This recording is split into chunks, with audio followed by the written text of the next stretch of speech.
Hello students, welcome to your channel. Please like, share and subscribe your own channel, School Studies. School Studies is pleased to announce the launch of our educational website, Patel section. After years of hard work and dedication, we are delighted to officially announce the launch. Our goal with this website is to provide our students with an easier way to learn their lesson and prepare for exams. The new website is interactive and gives better access to NCERT solution, GSEB solution, Kids Zone and general knowledge courses and quiz. We will be constantly updating our content with helpful information, articles, blogs, newsletters, new course announcements. We hope you find the new website with a fresh look, easy to access information. For any question, suggestion, feedback or comments, please contact us today. Today we will see a video related to NCERT solution for Class 8 History, Chapter 6, Weavers, Iron Smelters and Factory Owners. Let's solve textbook exercise. The first question is, what kind of cloth had a large market in Europe? Cotton and silk had a large market in Europe. Different varieties of Indian textiles were sold in European markets. Chintz, Kosis or Kasha, Bandhan, Zamdani. Indian printed cotton textiles were also famous in England for their exquisite floral designs, fine textures and inexpensiveness. Second, what is Zamdani? Zamdani is a fine muslin on which decorative motifs are woven on the loom, typically in grey and white. Often a mixture of cotton and gold thread was used. As in the cloth in this picture, the most important centers of Zamdani weavings were Dhaka in Bengal and Lucknow in the United Provinces. What is Bandhan? Bandhans are any brightly colored and printed scarf for the neck or head.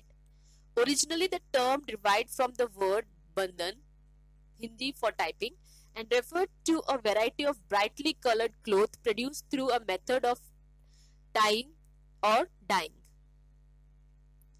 Next, who are the Agaria? A group of men and women forming a community of iron smelters. Next, fill in the blanks. The word chintz comes from the word chint. Tipu's squad was made up of wood still. India's textile export declined in the 19th century.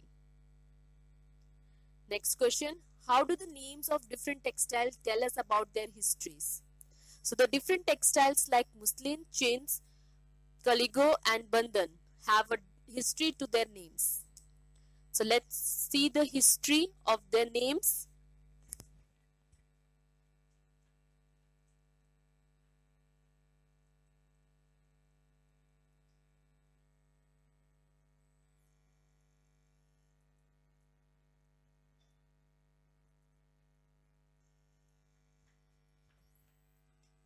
So first one is muslin. The cloth was made after the European traders who saw 5 types of cotton textiles carried by the Arab traders in Mosul. They named all woven textiles as muslin after that. Chintz, the name is derived from the Hindi name called chin, which is a small piece of cloth with floral designs. Kaligo, Portuguese come from Calicut, first in search of spices. However, the cotton textile it took back from Calicut to Spain was called Caligo. Bandhan, the term was derived from the Hindi word bandhan. It is a scarf with sprints. It is made up of for head or neck. Next, why did the wool and silk producers in England protest against the importers of Indian textiles in the early 18th century?